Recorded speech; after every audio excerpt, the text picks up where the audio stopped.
Alright guys, we're going to be doing a little upgrade to Liam's kitchen. So what we have here, we're going to be replacing the board that he had in his kitchen.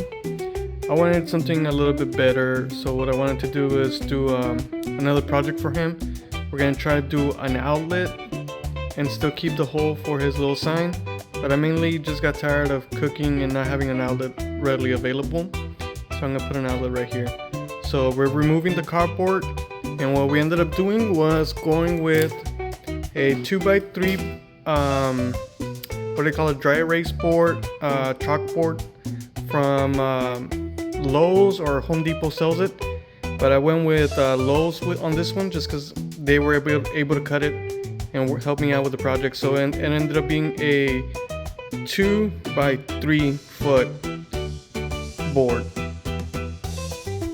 So another thing with this board is that I'm only going to be using this part, right? I'm only going to be using this part for the back of the kitchen. But this part right here, I'm going to turn it and put it on the side of the little kitchen. So you can write the menu, whatever he wants to cook. And then another cool thing about this one is that this, since it's 3 feet, you can probably use it as a height board for the kids' sizes and just go throughout the years. That's another use that you can do it.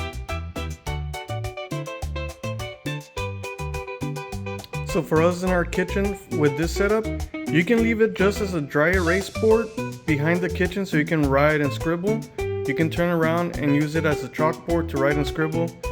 Or what I'm going to use it for is that since it's affordable, I'm going to keep it as a regular piece of wood. And I'm just going to add our tile boards into them from the dollar store. Just keep the same pattern.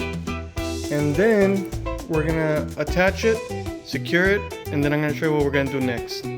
So what we're going to add is a recessed power strip. So we're going to make a hole, a 2-inch hole, put that thing in, secure from the back.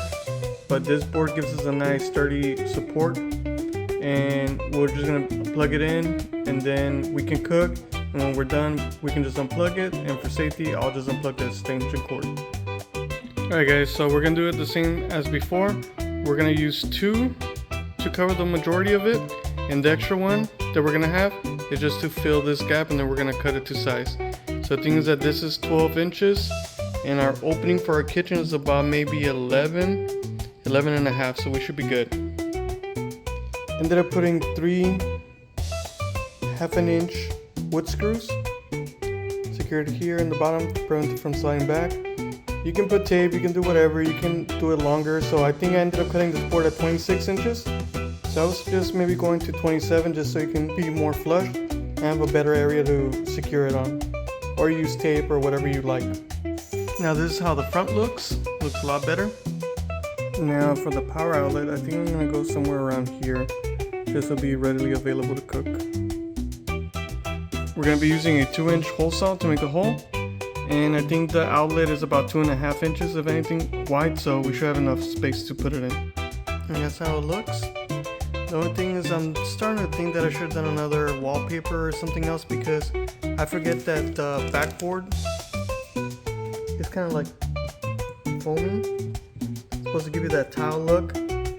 So when I tighten it all the way down in the back, it kind of like sunks it in. So I don't know, that's just a thought. We got a sign up. We got his kitchen done. And then we have his apron, dustpan, and broom. All ready to go.